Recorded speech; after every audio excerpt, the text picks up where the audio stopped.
being a creative individual is not easy. And since we're already planning the shoot, directing the shoot, shooting the shoot, editing the shoot, we don't want to stress about money. And full disclosure, I'm not a financial advisor, and some of these things just might not align with the goals that you have, and some of them could just be nice tips. But obviously as creatives, the money conversation is always the toughest thing to have. I've only just been implementing some of these things just recently, and I've kind of noticed a lot of gains. And I'm not talking about these gains over here. See them?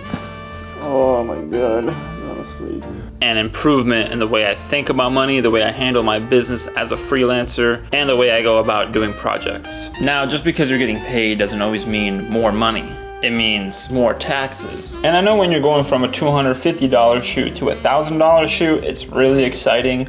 You're making a lot more money. You're probably doing something a lot cooler or bigger budgeted. But even though you are making a lot more money, that means the government is also taking a lot more money. And the government, man, they want to see you win, just not more than them. And I usually take 30% of whatever I make per shoot and allocate that to a separate account. So let's say you make $1,000 per one shoot. You're basically gonna take 30% of that $1,000, put that amount into a separate account for your taxes, and you're gonna do this for every single shoot. 30% of 1,000 is $300, so $300 of that will go for your taxes. Obviously there's things like gas, mileage, other business expenses you can add onto to kind of get your taxes a little bit lower. Now let's say it's $1,000 shoot, 30% taxes, you're left over with $700. You can now use that $700 in your checking, split it into your savings, split some of it to go back into the business for saving up for new gear and things like that. And sometimes you might allocate even more money in your taxes that after you're done paying taxes, you might have some money left over that you could continue leaving in there for future taxes, or you could use that money and put it towards your savings or put it towards the business checking account. And now you have extra money just in case you need it for your personal or business expenses. And now this leads into different accounts like high yield savings accounts. And again, I'm not a financial advisor, but with high yield savings account, you're basically earning interest on money that's just chilling in your account, and you're just gaining more money from it, basically. A lot of accounts nowadays are about 4 to 5%. I think they're getting higher because of stock market going down and stuff like that. And you're essentially earning free money on these accounts just for holding your money in them. And the amounts aren't crazy. I mean, you'll probably be earning $5 to $10 or $20 a month based on how much you're saving in your account. Obviously, the more you hold in that account, the more you'll make. I was making around 40 to 50 bucks a month just for having money stored in it. And that was actually money that was for my taxes. And just to put it in perspective, a lot of these banks like Wells Fargo that I used to bank at only offer you about 0.02%, which means you're basically making about like a penny up to $1 off your money. And again, high yield savings account is something new to me as well. Create a little bit of an emergency fund. You don't gotta have a lot of money to make money on your money, but a lot of your like checking and other savings accounts are offering basically like little to nothing basically to hold your money in their accounts, where you could be making $10, $20, $30, $50, $100, depending on how much you have saved. And as a brand owner, this really helped me be able to afford some of the gear that I have, because I was able to put some money in an emergency fund, or fund for gear or equipment, things like that. All right, credit cards and retirement accounts, super important.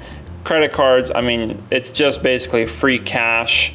It's free credit building, it's free travel points. And since these are all things that we want and already do as creatives, if you're treating it as a debit card, so obviously having enough spending usage on that credit card to spend, let's say if you have 10 grand to spend on it, utilizing only about 10 to 30% max utilization, at least minimum 10% utilization on the credit card, and you're basically treating it like a debit card. So if you're naturally having to get gas, you can swipe on that credit card, build some cash back, build credit, maybe you get travel points for it.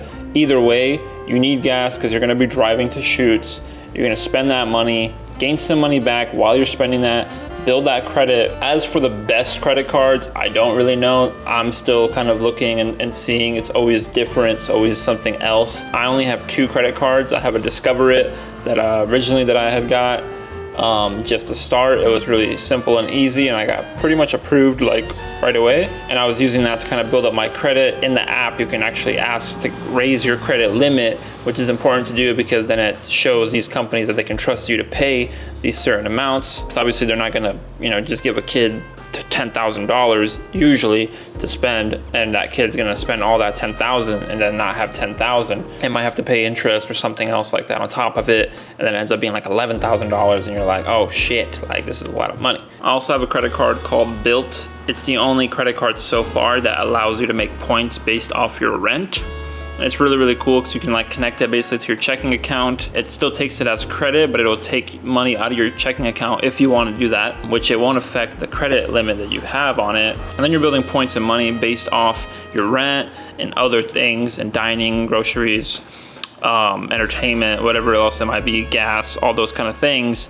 And now you can use those points for free flights or cash them in for money and things like that. Again, only just stating the stuff that I use, but that doesn't mean that there's something else out there that's a lot better. Obviously, there's like a lot of those Amex cards that I definitely want to get to one day and get one of those. But obviously some of these have like different annual fees and different fees or different structures of how you have to use these cards.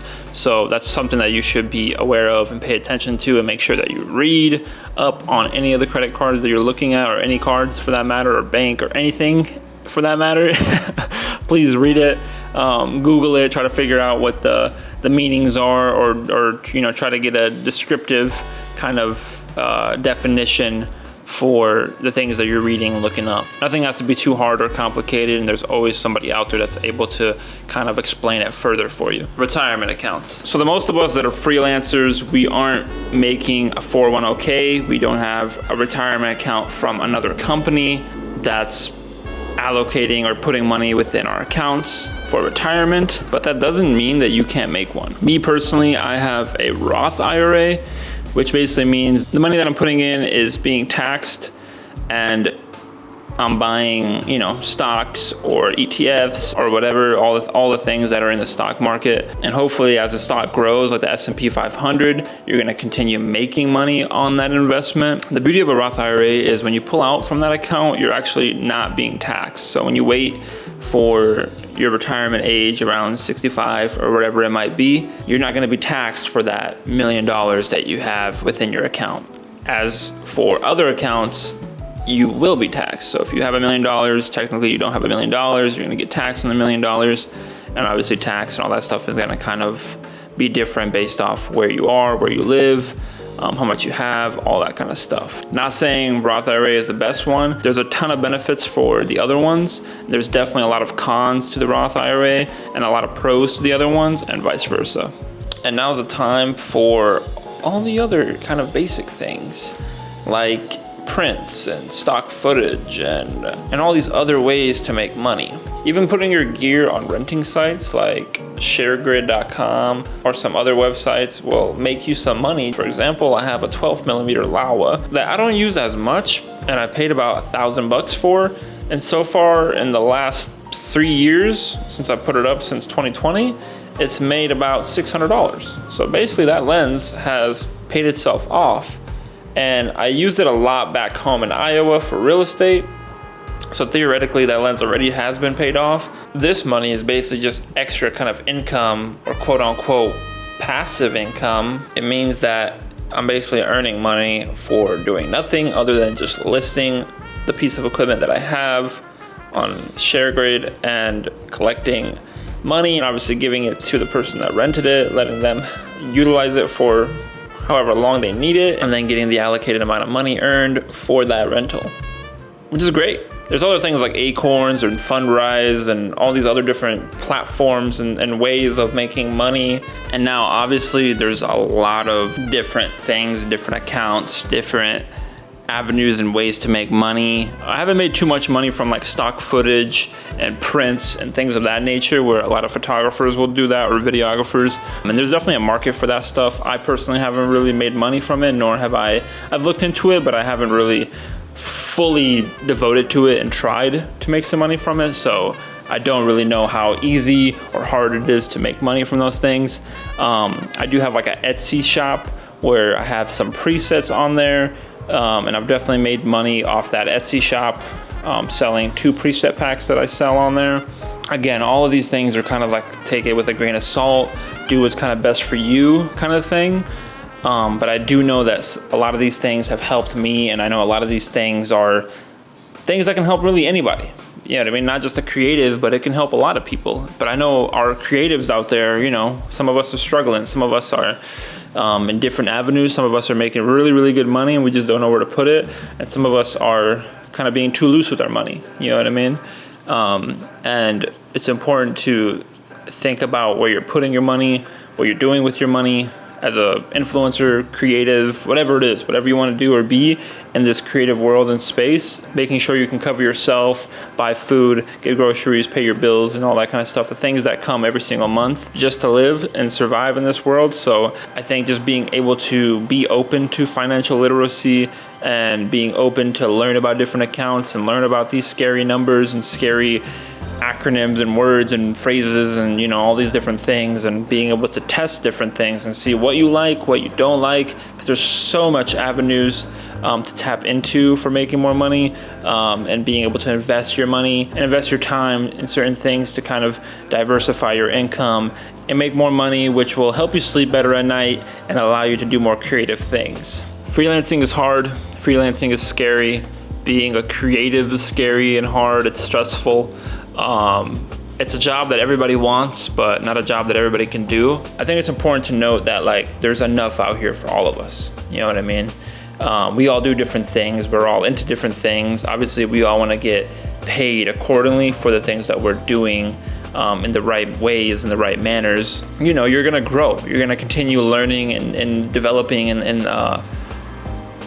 and creating new systems for your business and for how you run things. That I think it's important to level up in these regards and push yourself to, you know, learn more and make more money if you can. You know what I mean? Because a lot of these things is just like, it's free. You know what I mean? It's free information out there to learn and to utilize. And a lot of it's like you're already doing it on a day-to-day basis. You're just used to doing it one way and a bit afraid to do it the other way. But it doesn't mean that it's impossible and that you can't learn it and that you can't do it. And I'm sure with this video, there's probably a lot of, hopefully not misinformation, but probably a lot of new information that needs more explaining or definition towards. And it's also just a lot to take in. It's a lot of things that if you don't know about or don't know the verbiage or things like that, that, you know, it might just seem like gibberish and it might seem like, you know, a bunch of shit that's just like compiled in a video. And that's kind of what it is, honestly, but hopefully I can make something to kind of help all my other fellow creatives out there. New information that you're probably absorbing through this video, but I definitely want to make it clear that none of this stuff is impossible. So I sign off by saying thank you for watching this. Hopefully this shit made sense. Be able to kind of speak and say certain things about many different topics and accounts and money-making ways to, you know, just help out anybody that might be watching this. Till next time, I love you. Peace.